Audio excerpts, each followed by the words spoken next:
বিসমিল্লাহির রহমানির রহিম।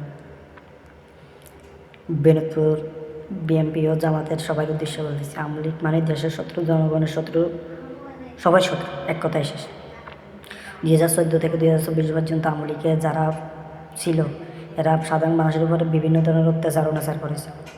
এমনকি 2019 সালে বেনতপুরে স্কুলে সমাবেশে সাধারণ এমপি আসনে সবুজ ভাই আসছে। ওইখানে যারা সবুজ ভাইরাও দেখা করছে বা সমাবেশে গেছে, আমাদের বয়সী, আমাদের নিচের বয়সী বা আমাদের উপরের বয়সী সবার উপরে হামলা করছে। জামালপুর স্কুল ও ব্যাংকের সামনে কাদের মিয়ার লোকজন, এর ভিতরে মিয়া বাড়ির কিছু লোক আছে, মরিবাড়ির শাওন বললে তো চিনবেন না, মরিবাড়ির রানার ছোট ভাই শাহন এ ছিল। পাশের বাড়ির রাকিব ছিল, রাকিব বলতে কালো রাকিব। এটার ভিতরে আমাদের বন্ধুবান্ধবের মধ্যে কিছু লোক ছিল, বাপ্পি ছিল, শাকিল ছিল। এরা আমাদের কিছু বিএনপি করে জানে বন্ধুবান্ধব, এই হিসাবে আমাদের অনেক ক্ষতি করেছে। আমাদের কিছু বন্ধুবান্ধব বাড়িতেও থাকতে পারে নাই। এরপরে ওইখান থেকে আসার টাইমে যা ব্যাংকের সামনে আমাদের বন্ধুবান্ধবরা বলি, তারপরে আওয়ামী লীগের কিছু সন্ত্রাস বাহিনী, ক্যাডার বাহিনী দাঁড়ানো অস্ত্র দিয়া আমাদের কিছু বন্ধুবান্ধবের উপর অ্যাটাক করেছে। এটার ভিতরে আমাদের দুইটা বন্ধুর হাত কাটা গেছে। এই জায়গা বরাবর দুইটা বন্ধুর হাত কাটা গেছে। দুইটা বন্ধু বাইরের থেকে আসছে আমাদের এখানে, ওদের হাত কাটা গেছে। আমাদেরও কিছু পোলাবাহিনীর ফিরে পাড়ি লাগছে, খুব লাগছে, অত সমস্যা হয়নি। এরপরে জায়গাগুলো হয়েছে, লোকজন চলে গেছে। নির্বাচনের দিন রাত্রে, নির্বাচন শেষ রাত্রেবেলা এরা জামালপুর স্কুলের সামনে আজি ভাই, আমাদের বন্ধুরা আজিব, তারপরে আরও কিছু আছে বড় ভাই, তাদের ঘর বাড়ি ভাঙচুর করছে, আগুন লাগিয়ে দিয়েছে, মহিলাদেরকে বেতরক পিটেছে। এটার আজ পর্যন্ত কোনো বিচার হয়নি। বিএনপি ক্ষমতা আসার পরেও বিচার হয়নি, জামাতেও বিচার করেনি, কারো করেনি। কেন? এটার কারণটা কি? আমাদের নিজের বাড়িতে বনসাদপুরে আমার বাড়ি হামলা করেছে, আমাদের বাড়ি ঘিরে দিছে, গেটের ওইখানে কিছু ভাঙচুর করেছে, আমারে খুঁজে পায়নি। ওই নেতাগুলো যেই নেতাগুলো এগুলো করছে না, ওই নেতাগুলোর এখন শেল্টার দিতেছে আমাদের বিএনপির লোকজন। কী বলবো, দুঃখের কথা। যাদের নাম মামলা করবো, যাদের বিরুদ্ধে কথা বলবো, যাদেরকে এ অন্যায় করছে কিংবা এই অন্যায়ের জন্য জবাব চাইবো, তারাই এদের পিছনে এখন ঘুরতেছে, এদেরকে ট্যাকেল দিতেছে কীভাবে ফলাফাইনে হাত থেকে বাঁচানো যায়, কীভাবে মানুষের হাত থেকে বাঁচানো যায়। সাপোজ একটা উদাহরণ দিই, আর ভাঁদনার বেজাল হয়েছে 1 নম্বর আসামি, 2 নম্বর আসামি যাদেরকে দিবে তারা দিছে 24-এ 25-এ এরকম আরই। এইটা এরকম হয়েছে।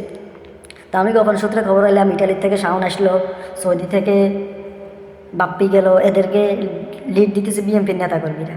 তো এরা মহিলাদেরকে ভাঙচুর করছে, মারধর করছে, এদেরকে কীভাবে বিএনপির লোকেরা লিড দেয়? আমি তো এটাই বুঝলাম না।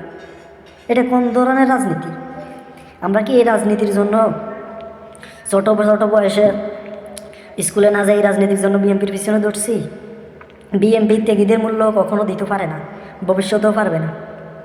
বিএনপি আসলে কি বলতাম, বিএনপির কিছু নেতাকর্মীর কারণে আজকে বিএনপির বদনাম হইতেছে। বিএনপির ত্যাগীদের মূল্য নাই, বিএনপির কোনো কর্মীর মূল্য নাই, বিএনপির কোনো কমিটির মূল্য নেই। কারণ বিএনপির কিছু নেতাকর্মী, বিশেষ করে আমার যে সমস্যার কথা বলি, আমি এই সমস্যাটা শুধু একমাত্র বেনতপুর ইউনিয়নের কিছু বড় নেতাদের কারণে হইতেছে। তাও এটা তো জেলা লেভেলের লোকজনও জানে এই সংগঠন, এই ঝামেলাগুলো। এরা কী করতেছে? আমাদের 3 নং ওয়ার্ডের যুবলীগের সাবেক নেতা সোহেল ভাই, উনি জানে। তারপরে মনসাদপুরের শামসু কাকা, স্বেচ্ছাসেবক দল আছে বর্তমানে জেলাতে, উনি জানে। তারপরে সুনেম ভাই, হেমিও জানে। ফারুজ ভাই জানে কিনা তা জানি না, কারণ ওই টাইমে ফারুজ ভাইয়ের লোক আমাদের লোক ওইরকম তেমন পরিচয় ছিল না।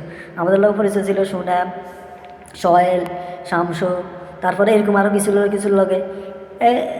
এখন মানে আমাদের কোনো মূল্যই নেই, আমাদের ফলা হয়নি। যাক, আমরা কিছু লোক বাইরে চলে গেছি, যারা দেশে আছে এদের মূল্য পর্যন্ত পাইতেছি না আমরা।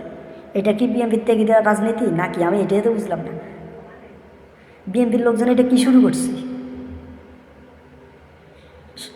সবাই যদি আমার কথাগুলো ভালো লাগে, আমার বিষয়টা একটু ঘাঁটে দেখবেন, পিছনের 2014-2019 পর্যন্ত ঘাঁটে দেখবেন কারা রাজনীতির দিকে বেশি জড়িত ছিল, কারা বিএনপির জন্য সব কিছু করেছে। আমাদের মনসাদপুরের কথা বলি, মনসাদপুরে গাড়ি ভাঙা যা করা সব কিছু আমাদের বয়সের ফলাফান্তি করেছে। কিন্তু এরা না, এখন বড় নেতা আছে, বড় কী কমু আর বলার কিছুই নেই। জীবনে সব কিছু হচ্ছে ব্যর্থতা।